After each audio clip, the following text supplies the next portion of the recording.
Welcome to Hill Center. I'm John Franzine. I'm president of the Hill Center board. We always ask this question at the beginning of these events.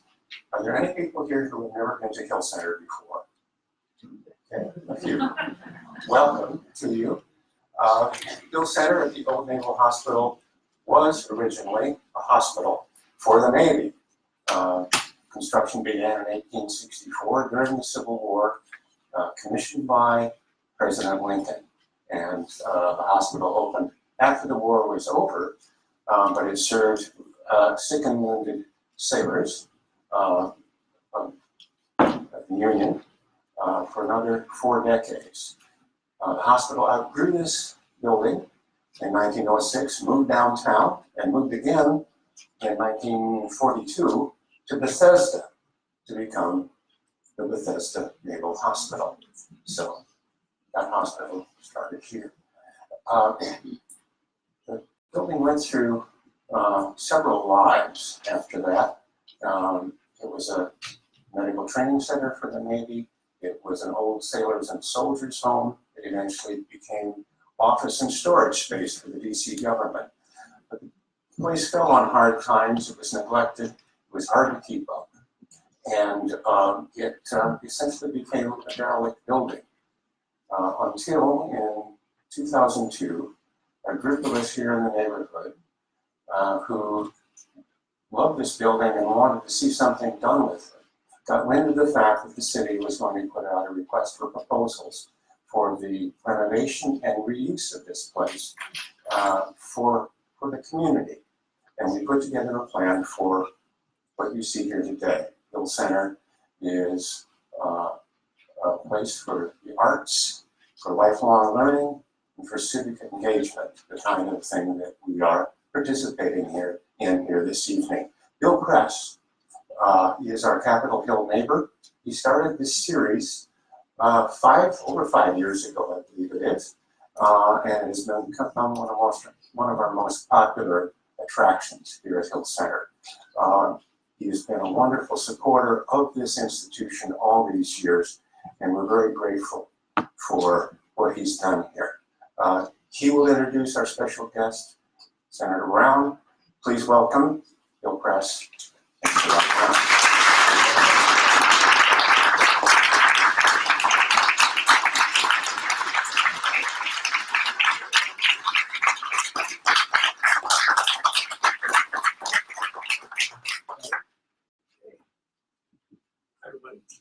Mike's working.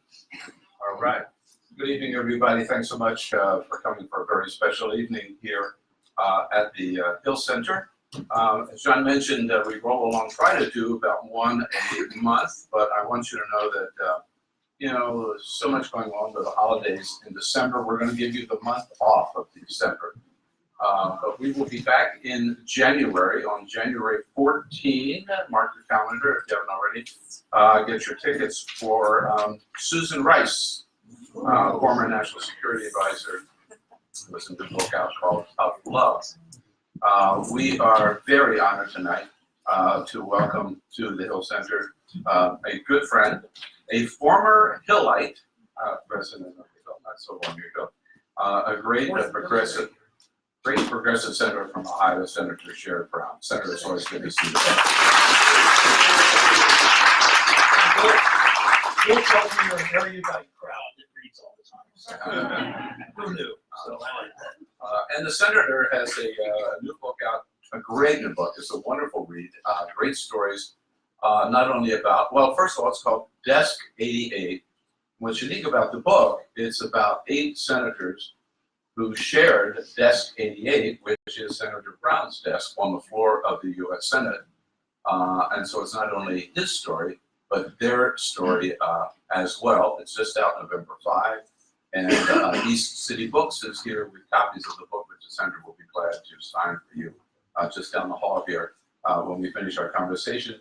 For those of you who haven't been here before, it's about half an hour conversation between me and the Senator, and then we invite you to join the conversation and ask any questions you want. Senator, we'll get to the First, before I went into yes. Mark Powell, my former chief of staff and staff director of the banking committee in the back. He's trying to hide. He's from Vermont, he doesn't meet people well, he wants to hide in the back. I'm looking for Okay, Michael. go ahead, sorry. I'm looking for Michael Tubbs, who's. Where's Michael? Here, which one? There you go. There's Michael Tubbs in the back. He's the one who rented you your apartment there, Senator. Sold. Or sold, I'm sorry. Got me out of the neighborhood. Anyway, So Senator, we'll get to the book in a couple of minutes, but there are first couple of questions I have to ask you. Number one, what is that canary pin on your lapel? canary pin. I've never seen a bird cage on any senator's lapel. You typically see on a senator or house member's lapel a pin that's given to us when you're sworn in. A generally pretty expensive little piece of jewelry. And I chose 20 years ago, I was at a Workers' Memorial Day rally in Marine, Ohio. And my strong belief, and really a big part of the reason for writing Desk 88, is I believe in the power of government to improve people's lives. And this was designed and printed by the United Steelworkers, this pen, a depiction of a canary in a bird cage. The mine workers took the canary down in the mines. And in those days, the mine worker had no union strong enough or government that cared enough to do anything to protect him. And 100 years, this symbolizes to me the role of government for 100 years. Government has done things to help people live longer, more prosperous, healthier lives, from seatbelts to Medicare to safe drinking water to civil rights to workers' compensation to Medicaid. So that's why I wear this. Right. Now, the question that everybody is here tonight to ask, and I will ask accordingly, which is, of course, why did you decide not to run for president, and is it too late to change your mind? The answer to the second is yes. The answer to the first one, you've got to really, really want to be president of the United States. And anybody that's known me for some period of time knows I've never talked about having that aspiration. And this is a bit off, but if I were to write about another senator who didn't have my desk, I would have written about Hubert Humphrey.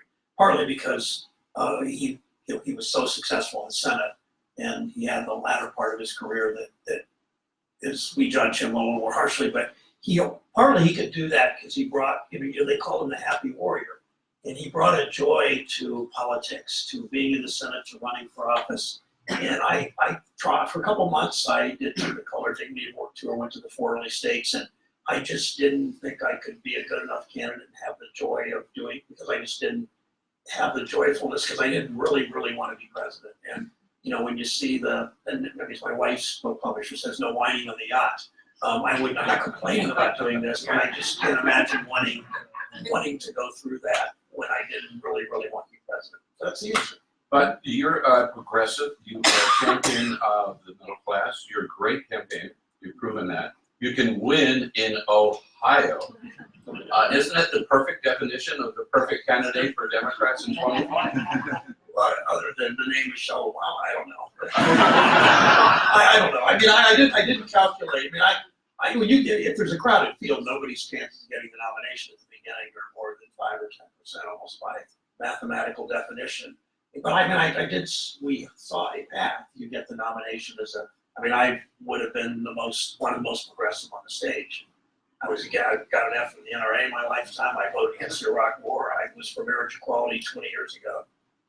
And I can talk to workers. And this whole view that we heard repeatedly was Democrats either campaign to our base, or you talk to workers. And that's just a false construct. You do both. Because workers don't mean just people that look like me that carry union cards. It means hospital workers and people that are data and insurance companies, and people that clean your offices, and people that prepare food and make cafeterias. It means all kinds of workers. And we as Democrats, as progressives, not assuming all of you are, but some of you might be, I just think our candidates have to talk that way about the dignity of work and advocating for workers and civil rights. And it means never compromising on civil rights or gun safety or human rights or marriage equality or women's rights, obviously. So, Senator, if not you, who? Sorry, I don't know. I don't even know who I'm going to vote for yet. Part of this is you watch. You're voting I know most of you don't have a vote that counts in the general election, but if you did, but primary voters, I mean, I don't know, when's the DC primary? You've got to your primary. The last one. You're the last one. So not only do you have no influence in the general, you have this exceedingly minimal, if that's not grammatically incorrect. So I'm in no hurry to decide my vote. I just don't, I want to watch how it plays out. I got other things to do between now and then, and we'll see. I just don't know yet. One other big thing to do, we'll talk about in a few minutes. President Obama spoke to the Democracy Alliance. Democracy Alliance, thank you, the other night, where he warned the field of candidates, without mentioning any names, don't go too far left. Is that a warning you think is a Well, I spoke to the Democracy Alliance and nobody quoted me, but my comment would be this: I'm not going to second guess the former president who's favorable in the Democratic primaries, whatever it is. But I see our candidates on stage talking about health. Take healthcare as an example, and I think I was talking to one of the candidates today about this, that every Democrat on that stage, every single one believes in universal coverage, every single one.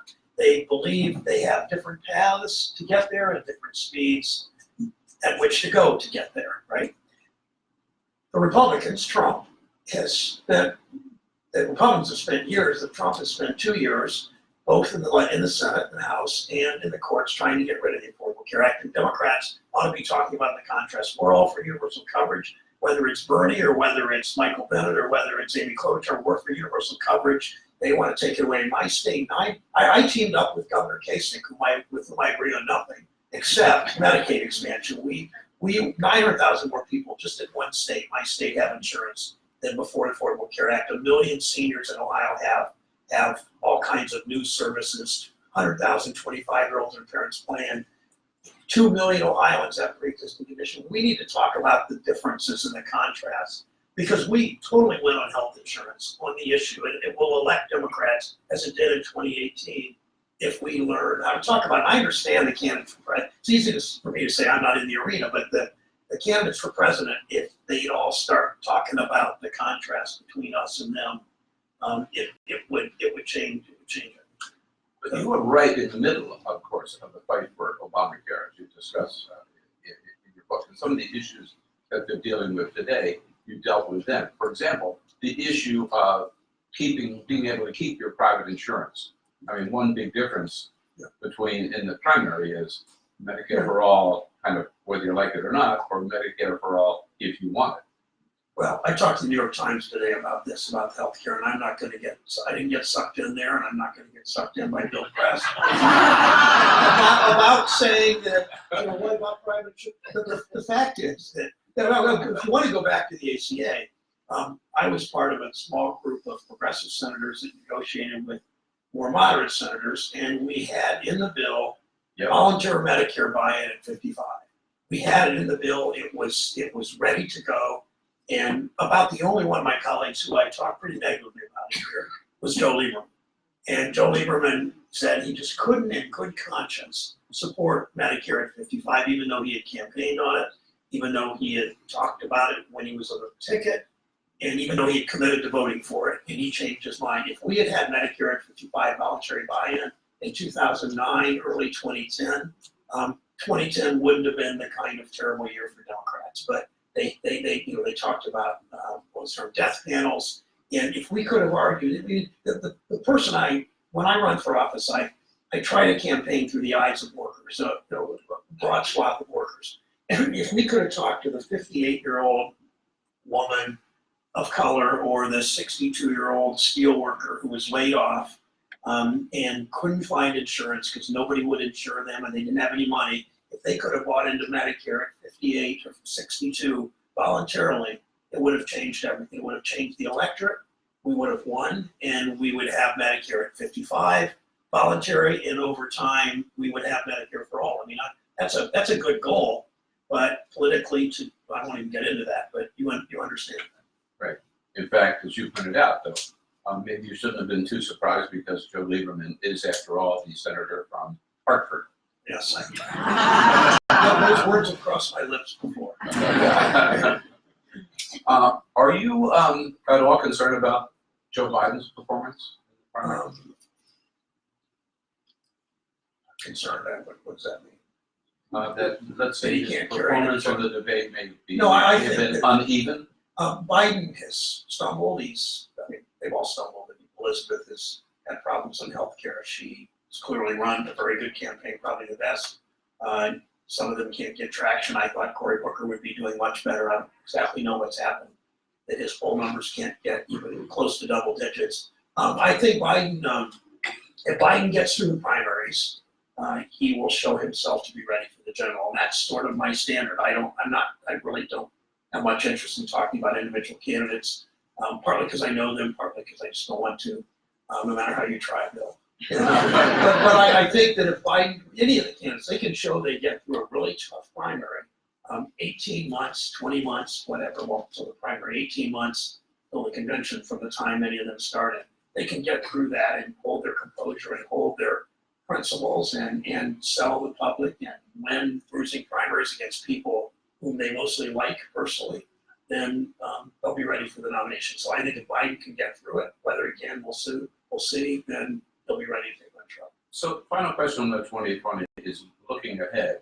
How do you assess the chances of beating Donald Trump? I think they're very high. I think that Ohio's tougher than the other three Midwestern industrial swing states, Pennsylvania.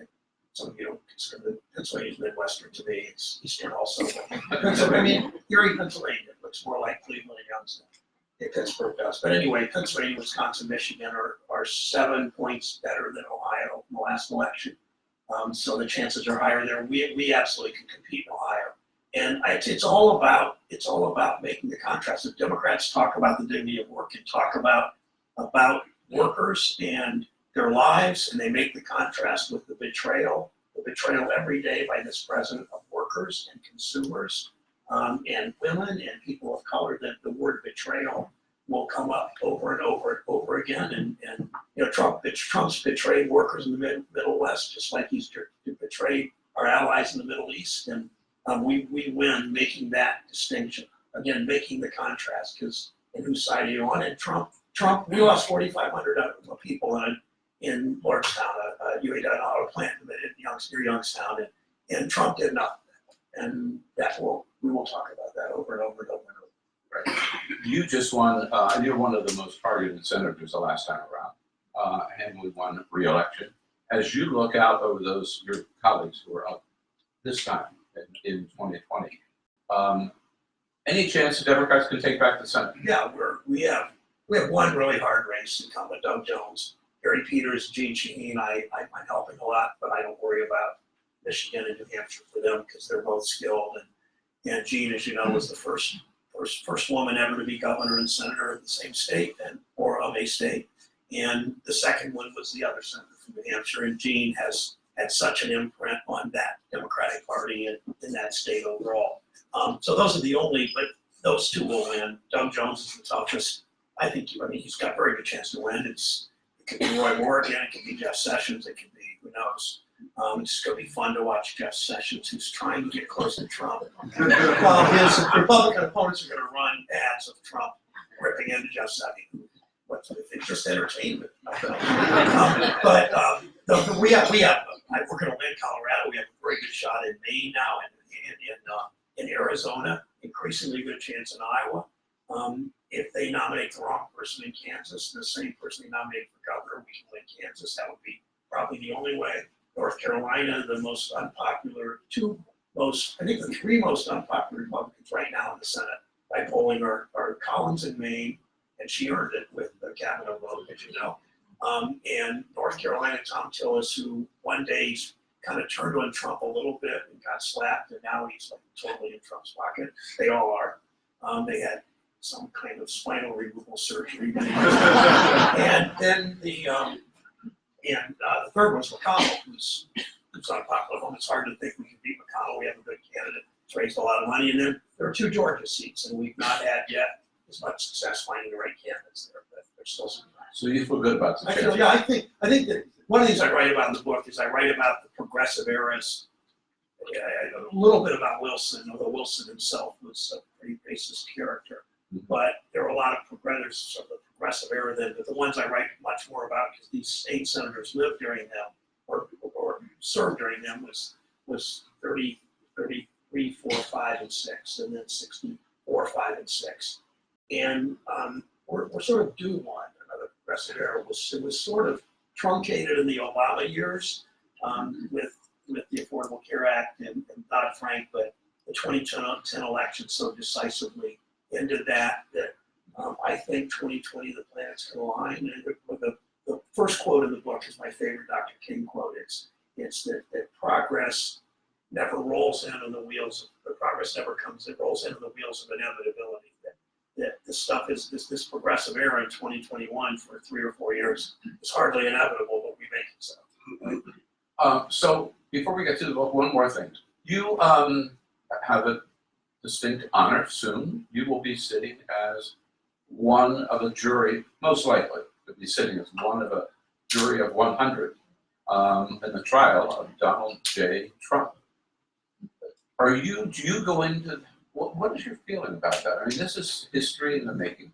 Only third president to reach that point, and you're a member of the jury. How do you approach it? I support publicly and have for some time the impeachment. I'm not a lawyer, but I understand impeachment is indictment, and Trump has done things that Richard Nixon never did in terms of soliciting a bribe from a foreign leader in a foreign country to help himself to personally gain. That says to me it's impeachable. So I think Pelosi, first of all, I so trust Pelosi. One of the things I write about is LBJ was the best legislative leader probably in the 20th century, but Pelosi very well could be better. She's at least as good. And I trust her doing it right. She's done it right so far. I think she will continue to. But I think that he should be indicted. I mean, should be impeached. When it comes to the Senate, it's a very different process. And I go into it even Bill Press's questions can't get me to commit because I'm not there to want to commit to what I knew as a juror. We look at the evidence, we hear the House members that are the prosecution, we hear the Trump lawyers, and maybe the president himself speaks at some point, answers questions. Pelosi sort of challenged him to do that. I doubt if he does, but we'll see. And I hope that all 100 jurors look at it that way, that we don't go in with biases, with partisan attachments, that we go into this if it's not, and I don't know what exactly the legal standard or the practical standard should be for removal. We will hear jury instructions, I guess. I go through this when I was in the House with Clinton, but it was a very different thing.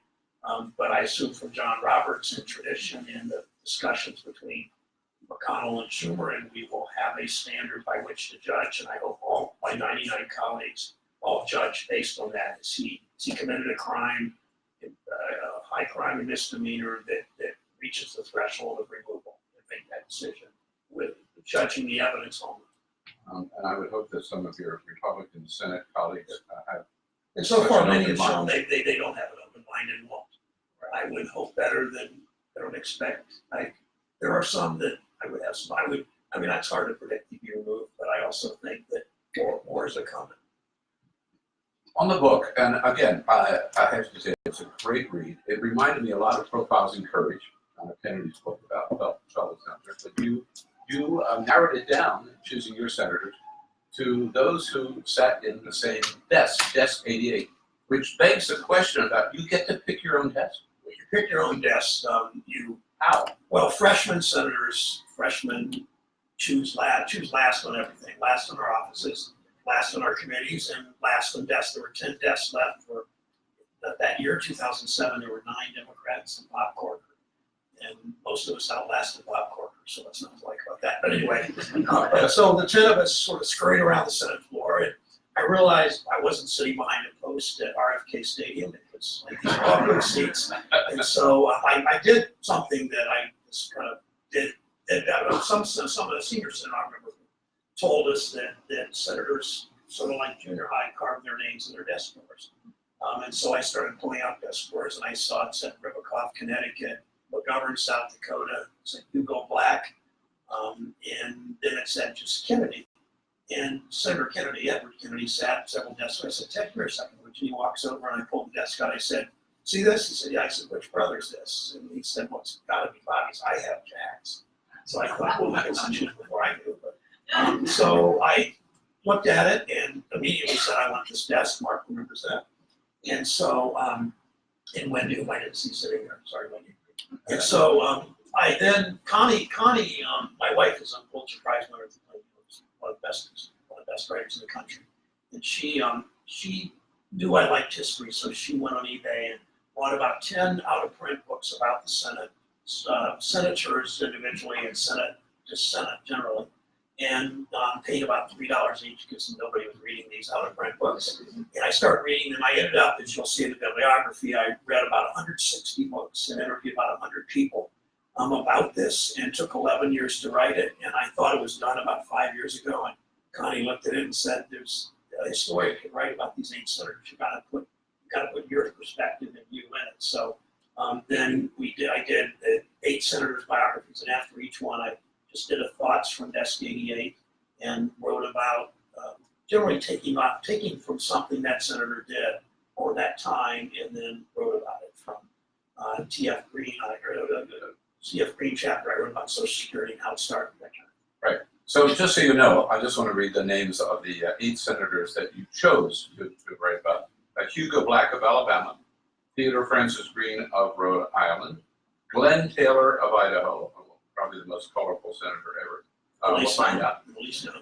Herbert Lehman of New York, Albert Gore Sr. of Tennessee, William Proxmire of Wisconsin, Robert F. Kennedy of New York, and George McGovern of South Dakota. First of all white men. That's all there were. I mean, I made that very clear at the beginning. If this book were written 50 years from now, they would write about people of color and women who had this desk, and they would write about a Senate that's more progressive, because as we know, a more diverse Senate, a more diverse House, a more diverse government almost certainly is more progressive and better for the country. So I had no choice, and I've been a bit criticized for that, but it's what I was working with. So I can't ask you about each of them. I'd like to ask you about a couple of them, but was there any common thread that led you to choose these 8 as opposed to some of the others? I didn't really know enough for common thread except to realize they all had progressive moments. Some started off not so good. Hugo Black was a KKK. Let's start with Hugo Black. KKK member in 1926, ran for the Senate, renounced the KKK, still voted to filibuster anti-lynching legislation, so he didn't get well as soon as he came to the Senate. But 30 years later, as a member of the Supreme Court, he was burned in effigy at his law school in Tuskegee, Alabama, for Brown v. Board of Education from angry white Alabamans that thought he had betrayed their culture. Doesn't excuse where he came from, doesn't excuse where his first political acts were. He said, a few years later, he said, "I would have joined any organization that got me votes." And in Alabama in those days, the word is in Birmingham or in the state that half the whites in the state, the only people voting essentially, were sympathetic to the Klan, half. And he had to choose, he said, between the big mules, and the big mules were the steel interests, the coal interests, the iron ore interests, the utility interests, or the little mules. And the big mules were tied onto the back of a wagon, contentedly eating the hay, while the little mules, the public, had to pull the wagon. And he wanted to make the big mules hook up and pull the wagon too. That was the way a governor said it. But Black was an opportunist, and there's a lesson in that at a young age, opportunism can sacrifice your soul. I thought the best line in your book about Hugo Black was when he was appointed or confirmed to the Supreme Court, having been a member of the KKK. Someone said he would not have to go out and buy a robe; he could just die, be white and black. That was not my original. I'm glad you picked out a line when I was quoting somebody else's best line in the book, but that was not my line. But it's a line that it's a little bit. I don't always think of that line, but it was funny at the time. But he was confirmed in like 3 days. I mean, there was no real fight. A lot of people voted against him, and I never really looked at who voted. He voted. I think he had 20 no votes, and I don't know if they were pro-civil rights Northerners or if they were Southerners that thought, because he had, at that point, he was Roosevelt's favorite senator. favorite Southern senator, because he, sitting at desk 88, we think, literally sitting at this desk writing labor law, writing the 40. He had a bill for a 30-hour work week during the Depression, thinking that would create jobs, and they compromised it a 40-hour work week, a minimum wage. First minimum wage. Yeah, NLRB, creation of the Labor Relations Board. It was much Senator Wagner of New York, but Black was a big part of it. So another Southerner, and it's interesting to see how they evolved or did not evolve on civil rights, was Al Gore Sr. Yeah, the three senators that, I mean, we're all uneven, and I judge to a point, and I don't to a point, and everybody had a journey. And Al Gore, what I liked about Al Gore Sr. so much was that he, at the end of his career, the last term, and I never asked his son this, and I should have, because I talked to him some about the book, that Albert Gore Sr. appeared to be willing to lose, to do the right thing. He voted. He started fairly early in his career. He refused in a sort of poignant scene here. He came to the Senate floor in 1956, I think, which was his first term, and Strom Thurmond confronted him. If you've been in the Senate, behind the clock, behind the presiding officer, the press sits, and all these Southern reporters were there leaning over watching. Thurmond had learned them. And Thurmond said, "Well, Albert, you're going to sign the Southern Manifesto." And every Southern senator except for Kefauver from Tennessee, the most liberal of them, and LBJ, because Russell wanted to protect LBJ because he had high hopes for him, had signed it. And Gore looked at him, looked up at the reporters, and he said, "Hell no." And so Gore had that moment, but several years later, Gore voted against the Civil Rights Act. And in spite of the imploring of his teenage son and his little bit older daughter begging him not to vote no, he gets reelected in 64, and then in 65, he votes for this Voting Rights Act. He became the only Tennessean in either party, in either house, to oppose the Vietnam War. He was part of the Fulbright hearings that changed America's views with Cronkite and all that. And then he took on Nixon, on Haynesworth and Carswell, two racist Supreme Court nominees, and Nixon had him in his sights. And Nixon, I believe, considered beating Gore his biggest accomplishment in 1970. Nixon didn't have a good year in the midterms in 1970, but that was sort of the beginning of the Southern strategy. And that's what, I mean, to say that Trump is like a new thing is just, I think, wrong historically. I mean, Trump's they went from the sort of nippy, yappy little puppy to a full-throated Doberman. But they played the race since, you remember, Nixon, and you know what Reagan did, kicked off his campaign in Neshoba County, Mississippi. There's a reason for that. So they've played the race for a long, long time. They've played the fear since at least McCarthy. And Trump is the extension of that. I don't go into a lot of that, but it's clear he was. I think I believe the last one you talked about is George McGovern. In terms of a progressive, in terms of a liberal, nobody maybe more liberal. Do you consider him maybe the most underrated senator? Yeah, I consider Humphrey the most underrated because I think he doesn't get credit for history because of Vietnam. But McGovern's the only one of the 8 that I ever met, and I spent a lot of time talking to him. He told a story that after Mondale lost in 84, carrying the same number of states as McGovern did, one, just a different state, and DC, thank you for voting. Mondale went up to McGovern in 1985. McGovern got creamed in 72, Mondale in 84, and Mondale went up to McGovern and said, "George, when do you get over this, losing like this?" And McGovern said, "I'll let you know." That's kind of funny, but it's pretty sad. The other real quick McGovern story, and I love McGovern in a lot of ways. I mean, in every way that I knew him. McGovern's, he's meeting with Goldwater. It was 1970 or 71. He's getting ready to run for president. He said, "Barry, just talk to me for a couple hours." They're sitting on the floor, maybe at desk 88. Obviously, no, could have been Goldwater's desk. But anyway, they're talking, and Goldwater's giving some advice. And then McGovern says, "Barry, I just wanted to ask you this. In 1964, right before you lost, you went to St. Petersburg, Florida." He didn't go to St. Petersburg, Russia, of course. St. Petersburg, Florida, and McGovern says, "You came out against Social Security. What was that about?" And those of you that have ever worked on the Hill will so immediately get this. So Goldwater says, I was tired. I knew I was going to lose. I was way down. I was going to get just killed. And he said, I said to my staff, my staff said, I want you to do one more event tonight to a seniors group. He said, I'm not going to. I've worked all day. I've worked all week. I want to take the night off. They said, no, you got it. So he said, finally, I relented. I did this last event. And I came out against Social Security to get even with my staff. And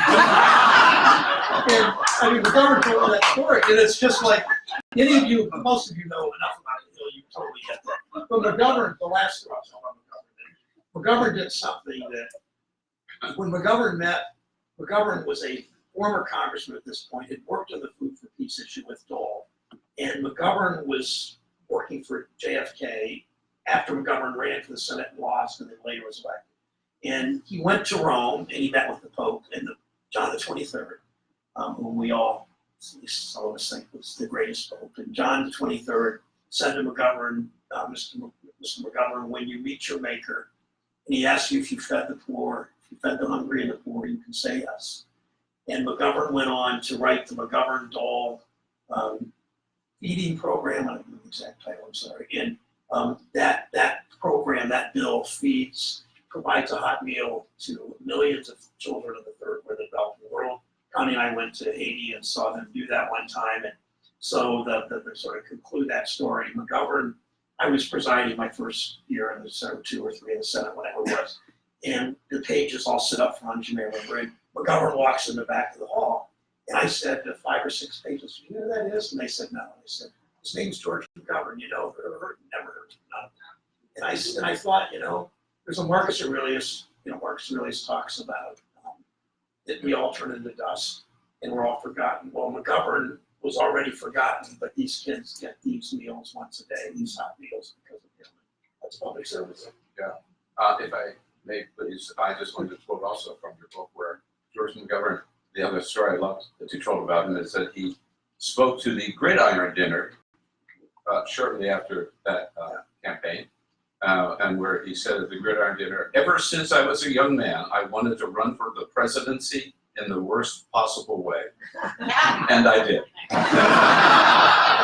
I'm sure McGovern still, I got to know, I met him many years ago. My first real big campaign in college with McGovern. I did a lot of different primaries for him, but met him but didn't really know him. But so I started talking to him at some length in probably 2008. And I think he still had pain from that loss. I mean, it's hard for any of us to understand what it's like to, he had such a movement, and it was all about the war and justice, and he was running against the most heinous incumbent, at least until now in American history, and and to lose like that, the humiliation of it, and it had to be so difficult. And I know you're burning for questions, but we can't let you go without. Tell us a little bit about Glenn Taylor. Glenn Taylor was I've asked 100 people who Glenn Taylor was, and I never like heard 3 people knew who my brothers wanted to meet. Glenn Taylor was the singing cowboy from Kuski, Idaho. He and his wife Dora, Glenn and Doris, formed a singing group to make a living called the Glenn Doris Singers. Their son, A-Rod, Doris spelled backwards like the baseball player, used to sing, and he was it's just different job. He ran for office, federal office, once House, 6 times Senate, won once, 1 in 6 in federal elections, kept doing it. After he lost, kept doing it. He made a living as a toupee maker. It's called the Taylor top. I don't know what that is, but he made his living as a sheet metal worker, as a construction worker, as a singer, and as a senator for a term. And he was the most progressive of the 8. He was the most unrelenting, unyielding, uncompromising progressive. In 1946, 47, January of that year, he stood on the Senate floor and prevented, through a series of machinations, the seating of the most racist member of the Senate, Governor Bilbo of Mississippi. He actually prevented his seating, and Bilbo died 8 months later without being seated. And then in 1948, Glenn Taylor ran for vice president as the progressive candidate with Henry Wallace. And that's what if history remembers him, I remember that. And so I'm not this good on research, but I did it all. I mean, I didn't pay anybody. I didn't use my congressional staff, nothing like this. But I found A-Rod Taylor, I located him in Saga, who was then 75. This was 10 years ago. He was a retired dentist in Orange County, California. And I called him up and I said, my name's Sherrod Brown, I remember this. He said, who are you? And I told him again, and he said, I want to talk about your dad. And understand his dad had been vilified, McCarthy, red-baited, all that. And he took a while for A-Rod to trust anybody to talk about his dad, even 40 years later. So we talked, and here's what he told me. He said, my dad was in Montgomery, and he was campaigning for the ticket. And he went into an integrated, spoke to an integrated audience. He walked through the door, I believe a church, and it said coloreds only. And he walked in that door, and he was arrested, and he spent the night, get this, in Bull Connors jail in 1948. And and A-Rod told me that story, and Taylor then lost in 50, tried to come back, was beaten by Frank Church in the primary. He was not a very good candidate. But he was such a strong progressive that, anyway, such an interesting guy. And finally, there's one other reason that I love this book, and that's on page 271, where it's quoted someone who's saying that Barack Obama should act more like Lyndon Johnson and less like Mahatma Gandhi. And the person who said that is me. Thank you. So perhaps, I know Bill read the whole book, but you know the Washington thing. Everybody in Washington looks at the index. But I think Bill actually read it. I remember you said on your radio show. I did indeed. All right, Thank you. any questions?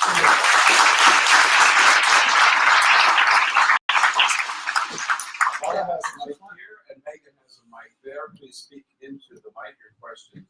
Senator Brown, where do we start? Okay, empty vegetable. Let me just say, today is Mahatma Gandhi's birthday. It is. Yes. Why? You would have been 102. 102. So, We're even older than that. I'm surprised, unless the Washington Post is wrong. Oh, no. Please. Senator, what do you think the impeachment hearings, what will their impact be on this election? What's your guess? Well, first, thanks for that. Who knows? I mean, everybody's got an opinion. You know, Trump, unlike any other president, only talks to his base, right? Only talks to his base. If I assume most of this group didn't vote for him, he's never talking to you, you're no more likely, probably less likely to vote for him than you were back in 2016. So just the mathematics of that is generally good news to us. Older voters, he does much better among older voters than younger voters, clearly. In our mission, if we don't beat him, it's our fault because we haven't motivated younger voters enough. So I start with that. I think just more and more is going to come out. I mean, if nothing else, everything's upside down. The Russians love affair with the Republicans love affair with the Russians, and it's also weird. But considering what we all grew up with watching the Soviet Union and Republicans, right? But I think that it's clear. I mean, Trump's foreign policy, almost every one of his major decisions, it helps Russia. I mean, it's just a pretty amazing thing. So there's wars coming out. I don't know if it's Deutsche Bank. I don't know what it is. But I just think it doesn't. I mean, 35% are going to stay with him regardless. But the number between, maybe even 40, but the number between 40 and 45 is potentially movable. We found my campaign, Trump won by 8 points in Ohio. 2 years later, I'm in the ballot. We knew we had to win 1 out of 7 Trump voters. We had to switch. Getting new people to vote too, but that's hard to do it off here. And in focus groups, men, they're all white because they're all Trump voters. Men were done. We separate men from women in focus groups because this will shock most of you, but men tend to talk over women. So we found the men were just dug in. A couple of men said, this was around McCain's funeral time in the fall of 18, and a couple of men said, well, we can't vote for McCain. He was no hero because he used his dad's connection to get out of prison. They just had the facts upside down, but they're Trump voters. So the women were movable. They were movable on the wall. I mean, not on the wall, they were movable on detention, on the separation of families, and they were movable on health care. And if we can't move some Trump women on pre-existing condition and on those issues, impeachment can help soften it, but it's always shifting to Democrats are fighting for workers and consumers. I mean, the House has passed a number of bills. You're going to hear Republicans saying over and over, all Democrats do is do impeachment. Well, I'm not doing anything on impeachment. None of us are in the Senate. some of the judiciary people are kind of preparing. But, and most of the House isn't doing anything with impeachment. They're passing bills like Violence Against Women Act, minimum wage, pensions, net neutrality, 10 other major bills. Climate change, yeah, they're doing all kinds of stuff. And it's just McConnell's got his little legislative graveyard that you all hear. So, but it's, we've got to shout that from the mountaintops, because the media's going to cover what they're going to cover, and impeachment's a lot more exciting than, you know, passing a pension bill, right? So that's up to us to keep talking about that and start moving a small number, but we don't need an appreciable number to move away. Right. So we hear a lot about the echo chamber on the right, and is this something new? Is it something qualitatively different that we should be worried about? The internet, all the ways, the consolidation of Sinclair. Is this something new, something game-changing? There were several questions to that. Is it new? Is it game-changing? Should we be concerned? Yes, we should be concerned. It's kind of new, it's kind of not. It's different forms. It's game-changing if we let it. There's one of the sort of themes about the book, in addition to that government has the power to change people's lives for the better, is Emerson talked about history being a battle between, he said, the innovators and the conservators, progressives and conservatives. Conservatives want to hold onto their wealth and power and will do whatever it takes. That's one reason that progressive eras are so short. We've had, the last, say, 90 years, we've had two major progressive eras, as I said earlier, Roosevelt and Johnson. They lasted 4 years and 3 years. The forces of reaction, moneyed interest, push back hard, try to stop it, can't. Push back, try to repeal, try to blunt it, try to erode it. But the progressive victories are so big. It's how we get Medicare, it's how we get Social Security, it's how we get collective bargaining, it's how we get safe drinking water laws, it's how we get seatbelt laws, it's how we get workers' comp, all those things. So we're gonna lose more often than we win, but there are a lot more of us, and it's, while all of that concerns me, the concern, George Will said once, that not a guy I quote a lot, but George Will said conservatives have an advantage because they say stop, no, repeal, not. Progressives on the other end, let me explain how the Affordable Care Act's going to work. I mean, that's our problem, and it's endemic. If you want change, you gotta explain it. So they have lobbyists, they have always have controlled the media to a point. I mean, publishers are almost always fairly conservative. Reporters aren't, but reporters are not write their opinion. Publishers and editorial writers do. They've always owned more stations. They're worse now. They're more brazen now, maybe more effective. But we can fight on social media, and there are more of us. And we can whine. As my wife's book publisher says, no whining on the yacht. We can whine, but we've got to fight back, and we can. And I just think that, I mean, I really, we know how to do it if we work hard enough. Question here? We hear on TV things that some Democrats say they talk to their Republican colleagues, and they admit that they're very unhappy with Trump, et cetera. When if you do talk to your Republican colleagues and others like you, and they get that response, what do you say to them? Doesn't really matter what I say to them, but I hear them say, I mean, they're going to do what they're going to do. But a whole lot of Republican senators know that he's a racist. They know he's embarrassing. They know he doesn't read any issue papers or have any historical context. I mean, I wonder how many of these 8 senators Trump's even heard of. I hadn't heard of Glenn Taylor. I kind of heard his name a little bit, but I mean, he knows nothing about history. Surely, they know he lies. They know all that, and they support him because they're scared of him. But they're scared of him in part because they never criticize him. So if you're a Republican voter in Mansfield, Ohio, where I grew up, you're a generally conservative person. You're watching Fox, you're listening to Rush Limbaugh, and you never hear your own congressmen or state legislators, and it's usually congressman, Republicans. You never hear them criticize the president. So they don't hear the things that you all hear. They don't want to hear them, but they're not forced to. So you've got Republican senators that are afraid of their base, and you got Republican senators that like tax cuts, that like the assault on environmental and worker safety standards, and they like the young right-wing judges. So why should they move? Well, they should move because it's good for the country to move.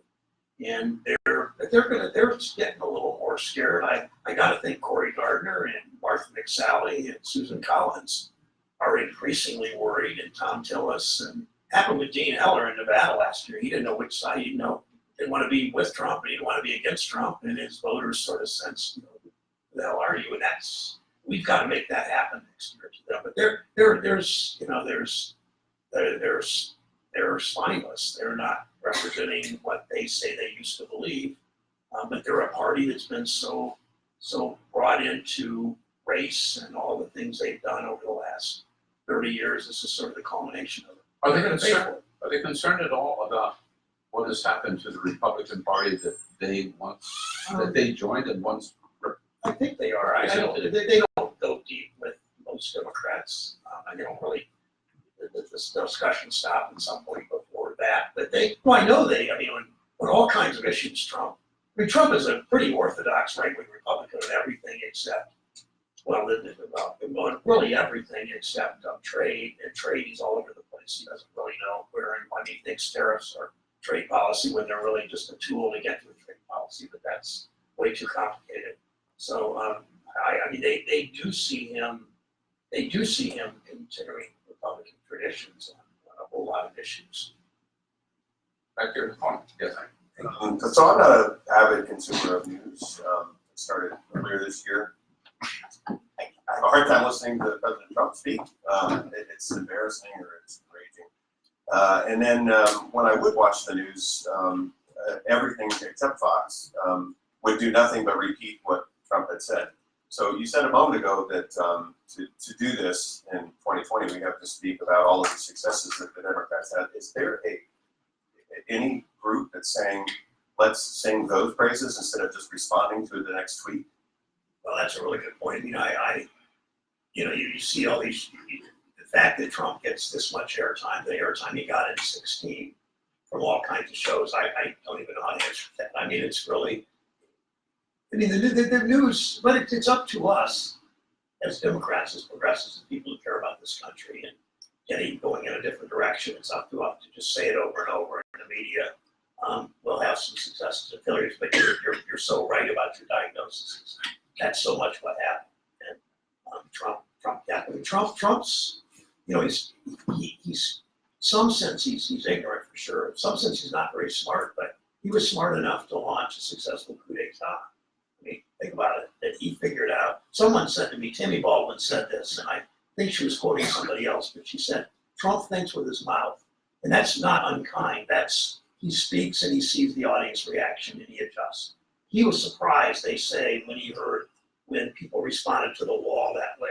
And then he's surprised when he said Mexico will pay for it. He saw the response, and that became part of his narrative. And so he knows how to do media better than anybody in that sense. He just doesn't know how to govern. Senator, over here. Yes, sir. Thank you, Senator, for giving me this opportunity to ask you this question, because I've been struggling with this. All of us benefit from family connections. If you're a physician, chances are that your children would get access to, easier connection with other physicians. So whatever, how does a politician struggle with family members benefiting indirectly from financially or otherwise from one's connections? That's a very good question, hard question. I've never quite been asked that. First of all, you make sure you don't benefit directly and publicly. You make sure that everything is out in the open. You do full disclosure. Maybe you release your tax returns if you're sort of an ordinary income person. That doesn't matter much, but you certainly do the ethics statement. You answer questions in the media. I don't know. I guess if you're thinking of Trump, that's a whole other stratosphere. But I think that most people try to do this job ethically, and most people. I had an amendment to a bill called the Stock Act. There was a reaction from the public of some House members that did some insider trading, and we had legislation. Unfortunately, it was a bunch of senators and House members who sort of protected themselves, showing we did something. I had an amendment that Mark knows the story. I had an amendment that said that no member of the Senate or House could own an individual corporate stock. And we had 3 years to sell what we owned. And the reaction was pretty furious with my colleagues, without mentioning names, a couple in particular. And it was voted down 60 to 30, something like that, more or less. But it, I mean, every stock we own is a conflict of interest, voting on damn near everything in this country, right? So I just think you have to always think about that. I mean, and so, you know, you draw the line between, there's two walls to build. One between campaign and government, but one between campaign, government, and person. You have to be careful how much you don't benefit from your campaign account. That sounds simple, and it is most of the time, but sometimes it's a little closer to decide, a little tougher to decide. But you just need to be thinking about it all.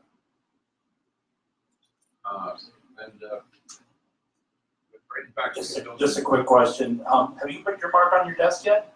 I did, and in the last page I talked about it, and it was, I did it January 3rd, my second oldest grandson's 6th birthday.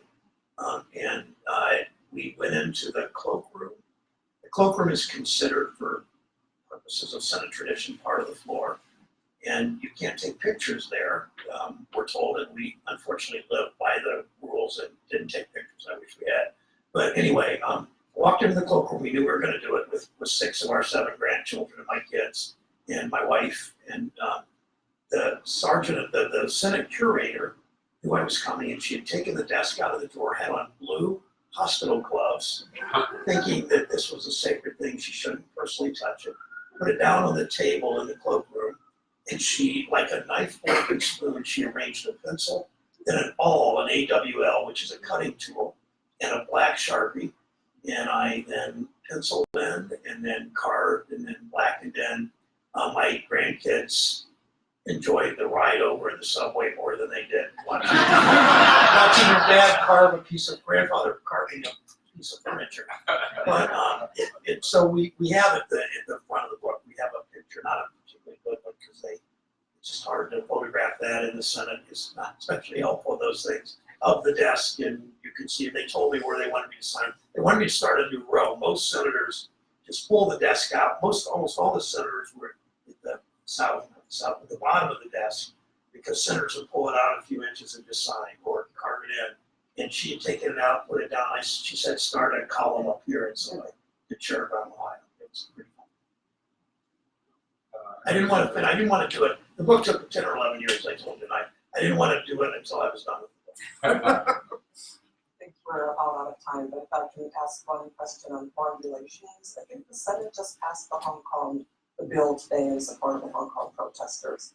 And it's a step in the right direction. China, I think, is very upset about it, but it probably gave the protesters some more hurt or some heart that they supported.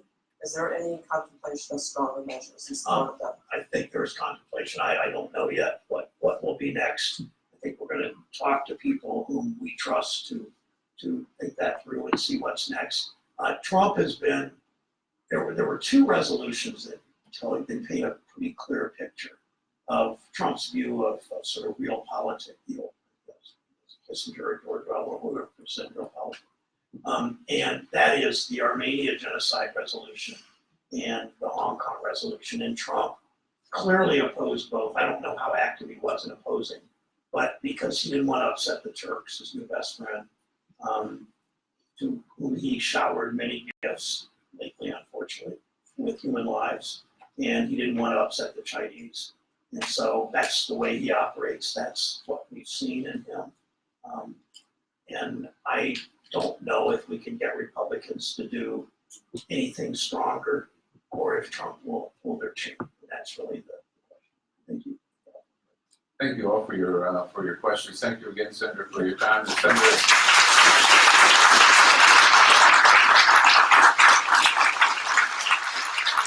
And East City Bus is located in conference room right down the hall here to the right, where the senator will join you shortly. So thank you again for coming. Oh, it was in here? Yes. All right. Apologize. Apologize for one. We'll see you January 14th.